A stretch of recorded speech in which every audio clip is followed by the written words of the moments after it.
week 3 is in the books. Welcome to Tackle the Board. My name is Euksuzian. You can find me on Twitter at ChrisEbomb and on Instagram at ChrisEbomb. And my co-host, Russ Reese, you can find him at VegasLineReader on Twitter. How you doing today, Russ?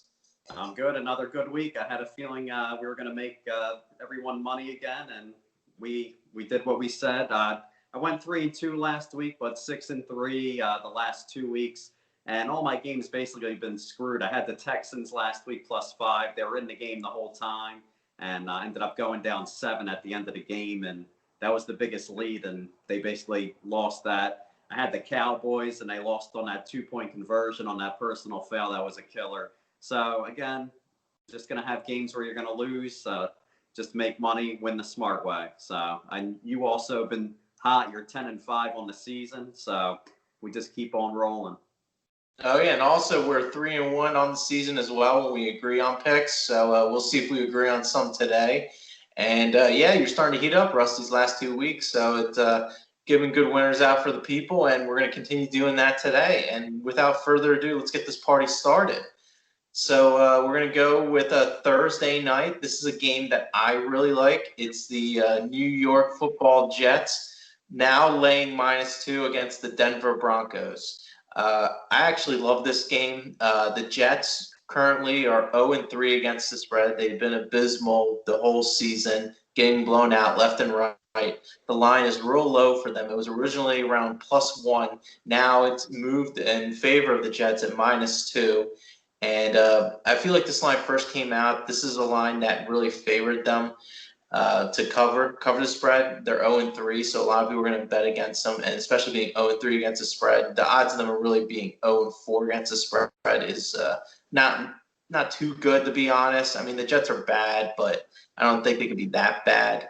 And it really comes down to a QB matchup. I know Denver's throwing out some third stringer that really hasn't had really much experience. I don't even know who he really is, honestly. And Jets got Darnold on the other side, so I think they got an advantage point there. As far as their rankings go, for the most part, the New York Jets and Denver, their offensive ranks are terrible. They're ranked 30th and 29th in offensive passing and offensive running. But the key stat here is the New York Jets are actually ranked 3rd in the NFL defensively when it comes with the run. So the Denver Broncos are going to have to rely on the run, especially with a QB that simply doesn't have much experience and just they don't want to put the ball in his hands, really. So they're going to run the ball a lot and now play more into the Jets' hands. So this is a real desperate game for them. Denver is 1-2 against the spread this year, and I believe they have they're 0-3 as well this year, but they've played more competitively. But the Jets really need this game more, I think. So give me the Jets now laying -2, no problem. I think it's a great spot for them, and I think the short week is actually going to help them because they've been playing so bad. I think this is a point where this changes it up for them, and they're going to be at home on Thursday night where they're going to be pretty much in front of everybody. It's going to be a snooze fest for the most part, but a snooze fest for a winner regardless. So give me the Jets -2. Yeah. Helping some guys out. Maybe somebody will watch that game now that you picked them. We'll see about that. It's always smart to fade a team that's also on the road on a Thursday night game. So that looks like a good spot for the Jets. It looks like line movement's pretty sharp on that game on the Jets. So it looks like it's the smart play there. I'll jump into my first game. I have the Ravens -13.5 at the Redskins. Usually don't take double-digit favorites in the spots, but this is a spot that I love. The Ravens, they're coming off a disappointing loss on primetime against Mahomes. They only put up, 20 points. So this is going to be a game where the offenses want to get back on track. Definitely going to score over 30-some points in this game. I was checking out Haskins. He's actually averaging 188 passing yards a game for the Redskins. They're not going to be able to run the ball against the Ravens. That's what they love. They're going to stuff the run. They're going to force Haskins to throw the ball. That's just going to lead to a disaster. He's going to be throwing interceptions or fumbles, and they're already talking about over there about getting rid of him already in the 3rd game of the year. Facing the Ravens, it's only going to look a lot worse for him. So give me the Ravens -13.5 in that game. And a big key stat that I like for this is that the Washington Redskins are ranked 31st in the entire league with their pass offense, which you were talking about Haskins pretty much almost being benched at this point. A guy that I actually did like at Ohio State. He was pretty accurate, but some guys just don't translate to NFL, I guess. And meanwhile, the Ravens have an awesome pass defense, so this looks like it's going to be a blowout, an angry blowout, if you will. Yep. So I think you're getting actually value with them, shockingly. With I know. 12. Yeah, it's probably going to go to 14. So if you are betting the game, I would probably get it in at 13.5 now. And Chase Young's actually not playing in that game as well. So it's going to be ugly for the Redskins in that game. So we'll go over to your game. You got the Browns plus 4.5 at the Cowboys. Yeah, that's correct. I like the Browns here plus 4.5. Cowboys defense is not really that good.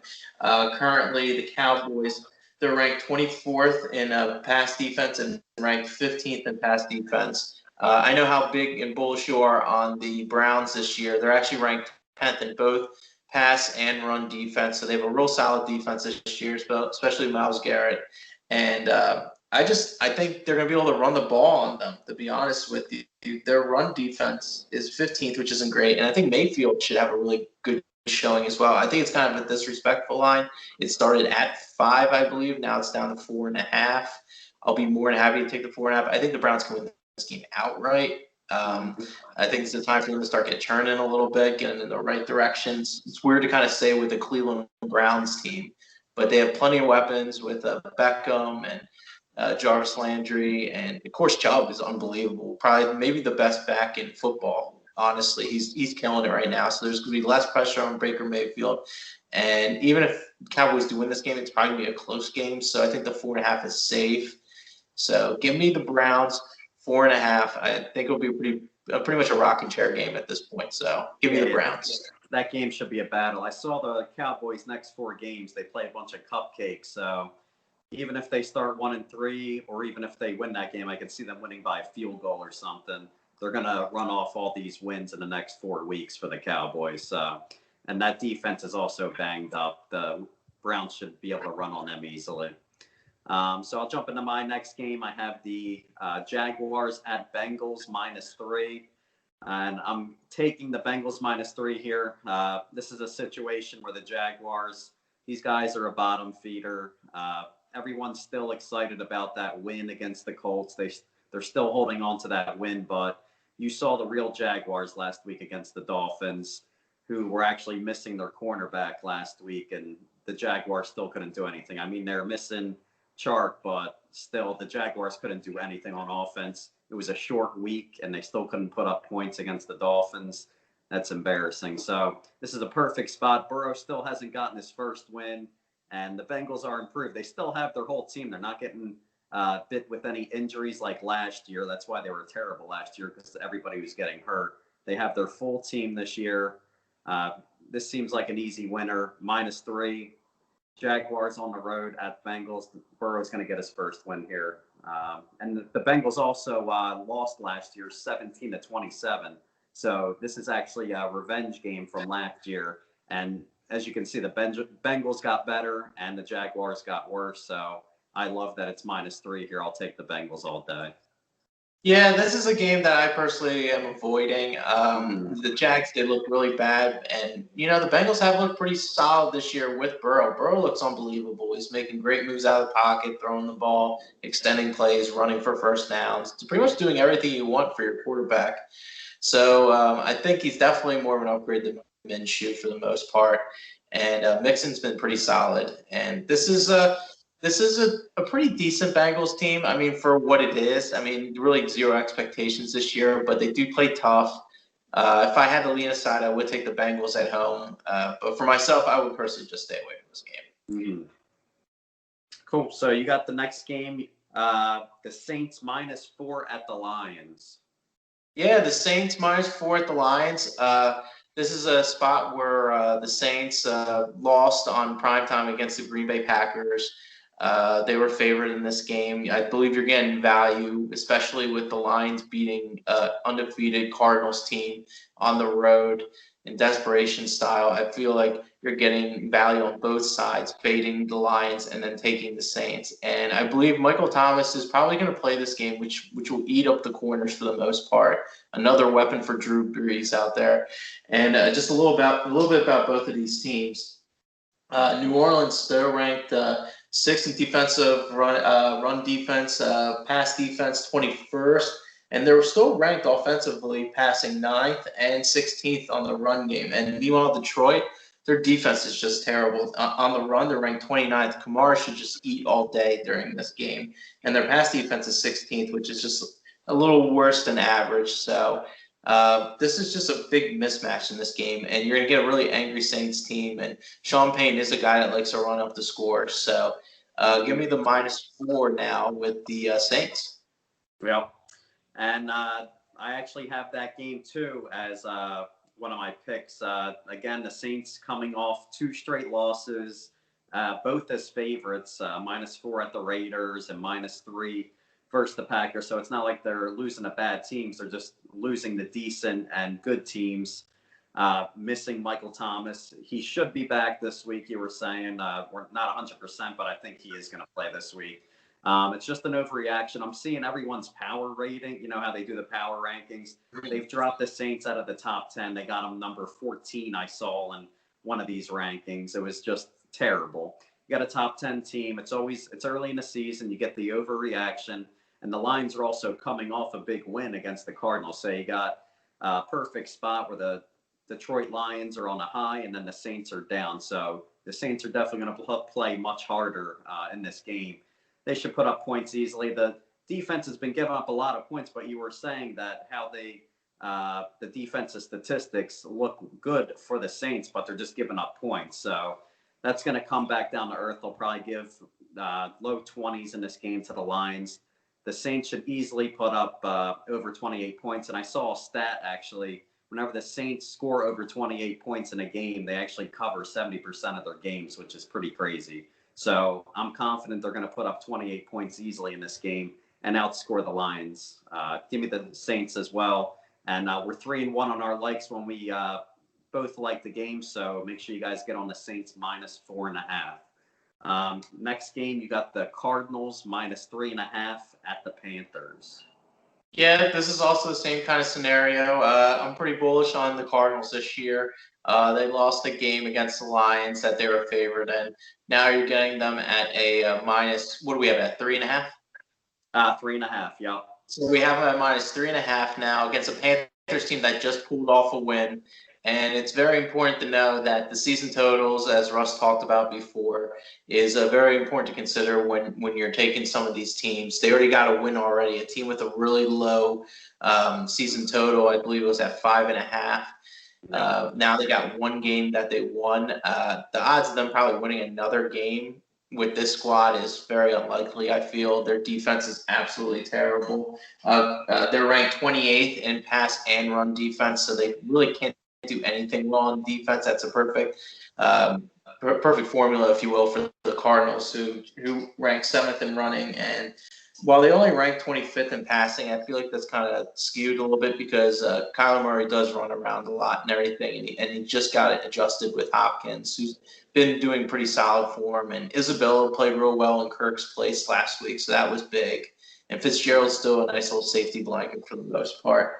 I see Arizona scoring 30 points this game, honestly. This is a game where they're going to score a lot of points. And Arizona's defense is a lot better this year than most people were giving them credit for. They're ranked 9th in pass D and ranked 13th in run defense. So it's pretty solid numbers for the most part, and definitely for the beginning of the season, but still showing good glimpses on defense against a Teddy Bridgewater team that doesn't have a lot of explosion. Maybe Robbie Anderson's decent form, but that's really about it.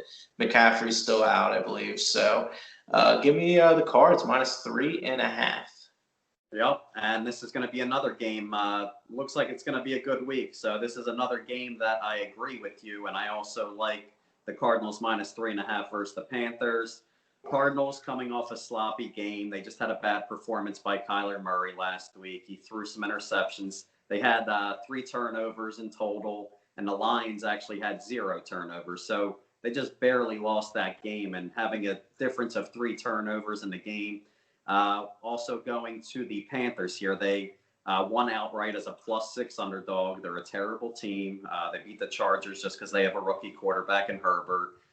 They ended up having the Chargers had 4 turnovers in that game, and the Panthers had 0 turnovers, and the Panthers just barely squeaked out that win. So you're going to put this game where team overachieved versus a team that underachieved last week. This looks like a perfect spot for the Cardinals. The Panthers last week actually picked up their first 2 sacks of the season. So a team that can't get a pass rush against Kyler Murray. That's trouble. Yeah, that's trouble. Exactly. They're going to put up easy points, like you said, over 30 points. Take the Cardinals -3.5. We'll jump into your next game is the Falcons +7.5 at the Packers. Yeah, this is my final game. Kind of a scary game because you're looking at 2 different tales of the tapes over here. You got the Green Bay Packers. They're 3-0. They're 3-0 against the spread. They're like the darling of the NFC right now, it seems like. But they have spots where they can be exposed at. Green Bay's ranking right now in defense. Pass defense is 20th, and their run defense is 27th.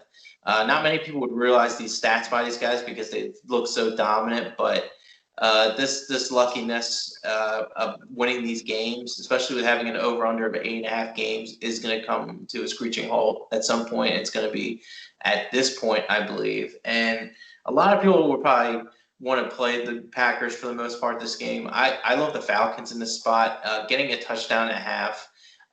Something I've noticed with a line that they've had of 7.5 and more, they tend to cover most of the time unless it's a division opponent. Like there was one year when Cam was playing unbelievable and they were at 7-8.5 point dogs and they got smacked them out. But then when they played the Saints and they were like 7-8 point dogs, they got smacked them out. But it's only been inside the division.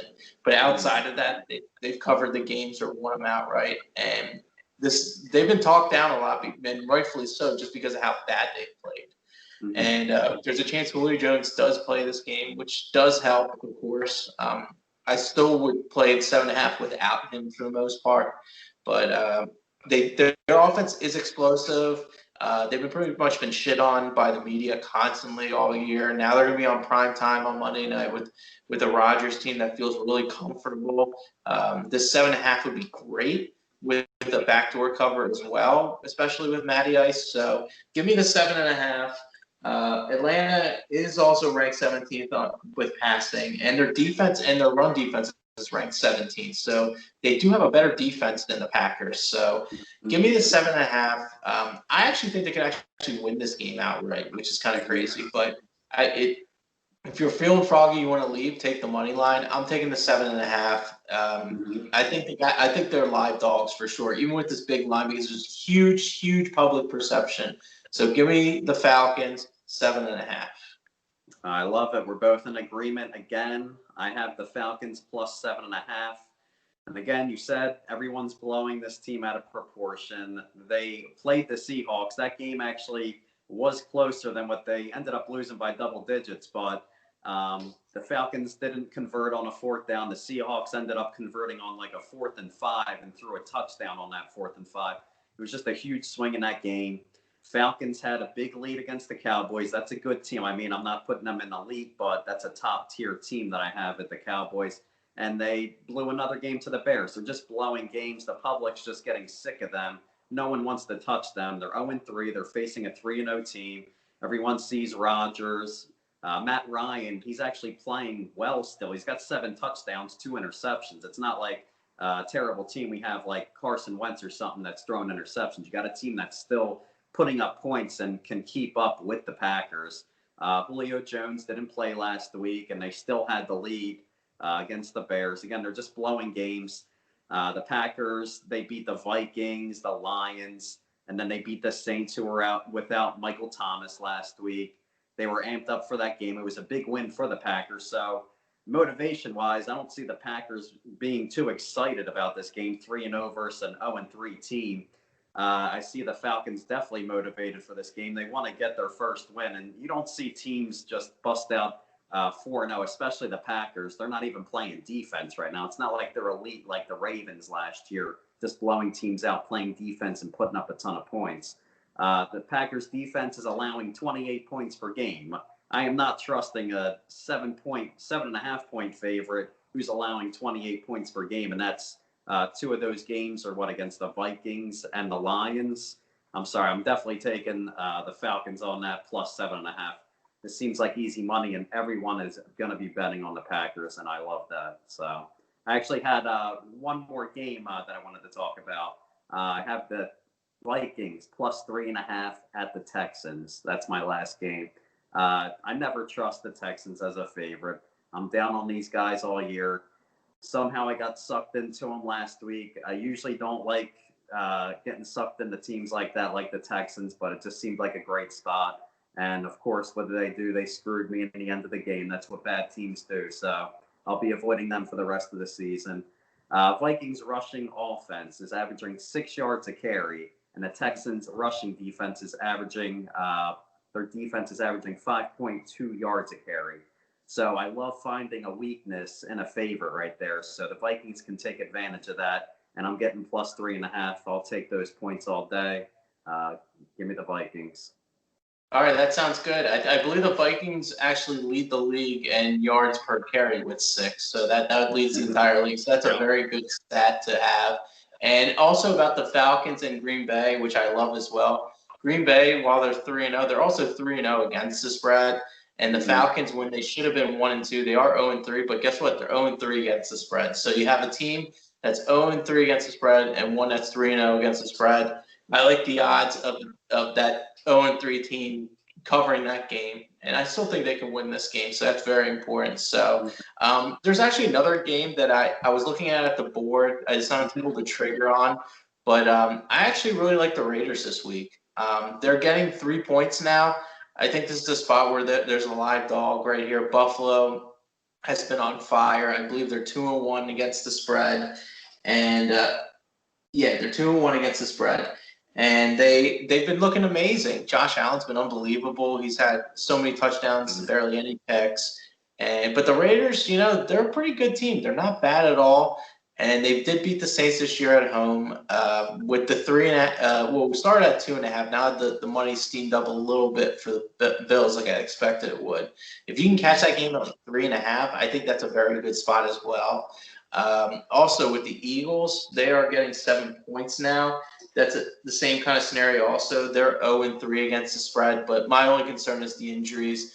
Deshaun had the hamstring injury, big shocker. I almost got sucked into the Eagles, but I told myself no way. Yeah, I backed off because of the injuries, but you know what? They are going against a backup quarterback in Mullins, I believe. So, I mean, that's a lot of points for a guy Mullins to have to lay, and that number's only high because of them laying the smackdown on the Giants. But the Giants are absolutely terrible. So that's something to maybe consider if you're looking for something for Sunday night. I'm not going to play because I don't feel like sweating that out. But those are two games. I'd probably go under on that game. I think it's going to be an ugly game. Two teams that I just don't like. I think it's going to be sloppy. Carson Wentz averaged 4.8 yards an attempt last week. That was that's the worst in the league. So they're not throwing the ball downfield. There shouldn't be any big plays. And I saw a stat the other day. The Eagles' defense is actually surprisingly only giving up their number 5 in yards allowed in the league. So it's just Carson Wentz's turnovers that's causing the points on defense. The defense actually doesn't have any big injuries, so the defense should still be playing well for these guys. I could see something like a 2017 type of game. I have the Eagles keeping this close, but it's something I just would not risk my money on. I'm not trusting it. Yeah, it's tough with the injuries. If the injuries weren't so relevant for this game, then I would definitely jump on the Birds for this because I think you're getting great value because of how bad they've looked and against a backup quarterback like Mullins. But I also want to talk about one more thing about Survivor stuff because we never even talked about Survivor stuff. I'm doing the DraftKings Survivor pool. It's free. There's like $1 million prize pool, so I'm still in it. This week, I decided to take the Ravens because I think that's a lock win. Is there anybody that you see, Russ, besides the Ravens that you think should win for the people if they have a Survivor going on? Do you think that there's somebody else besides the Ravens that could, think would advance them on to next week? I think the Ravens is a good pick there. If people want to take a little bit of a risk, I would say that they should go for the Cardinals this week. I just don't see them losing that game. Even if they don't cover for us, I just do not see them losing to the Panthers. Panthers aren't going to, I don't see them winning 2 games in a row, and the Cardinals are on a down. They're going to be excited for this game. They want to get back on track in that game. So I would definitely go Cardinals for a survivor, and then you don't have to use them the rest of the year. So that's a good spot for them. Yeah, I think that is good. I was actually, it's funny you said that because I was going to consider them, but I was like, you know what? I'm going to take the Ravens now because they're going to start playing the Steelers and the Browns again, and you know they're going to be playing some tough teams. So I'm just like, you know, let me use them against the Skins. They're not going to lose 2 games in a row, and so be it. If I lose, then I lose, and that's just like then everybody loses. I feel like at this point. So. Oh yeah. I would be nervous about the Buccaneers if somebody was taking that for a survivor. I would probably avoid that just because Godwin is out, and the Chargers, they just lost the game to the Panthers. They got a great pass rush, so they could get the Brady and make him a little nervous in that game. I can see that being an ugly, low-scoring game as well, and anything can happen. So that's a game I might bet the Chargers in that game. I'll have to take another look, but that didn't reach my top of the board for bets this week. So. All right. Well, that'll do it for our show today. I'd like to thank everybody for listening, and thank you again for subscribing. That's very important for us. We want to get the word out as much as possible. And you can find me at ChrisEbomb on Twitter. And also on Sunday nights, I had a little debut on Sunday night for the Lightning Line with Mark Drumheller live on Twitter. We broke down the opening lines for week 4 on after all the Sunday madness. We looked at the lines and broke them down, how we liked them for the over-unders and the spreads. So I think it's going to be a regular thing I do on Sunday nights live on Twitter. So you can find me at ChrisEbomb on Twitter. And you can also find at Tackle the Board on Twitter for our page as well. And then, of course, YouTube. Remember to subscribe on the bottom right-hand corner. More subscribers, the better, so you don't miss out on these games. We have Thursday night, we have the Sunday card, and we have Monday night. We have the whole card covered, and we agreed on 3 games. I feel very confident this week. I think we're both in the right direction this week. I think we're gonna have a monster week, honestly, this week. So I'm real excited about it. So you can find Russ at VegasLineReader on Twitter. And where else can they find you, Russ? Yeah, find me on Twitter and Instagram at VegasLineReader. And if these guys, you want my big plays for the weekend, all they got to do is just text the word WIN to 702-867-0559. I've been red hot in college football, 21-8 from last year into this year. I've been red hot. So if you guys, all you got to do is text the word WIN. I'll even give you my college top pick of the day on Saturday. I know this show is mainly NFL, but trying to give you guys as many winners as we can, as Chris also gives out information on golf as well if you follow his page. So just trying to give you guys as much information as we can. And again, feel confident. We actually have 3 likes. Me and Chris like together. We're 3-1 on those games. So make sure you guys pay attention to those games and make some easy money this week. That's right. Don't miss out on Russ's plays. He's real hot right now. So thank you again for listening and subscribing and passing the word around. We appreciate it. We want to give out the info for the people to beat up your bookies. So let's do this. Week 4. Let's get it started.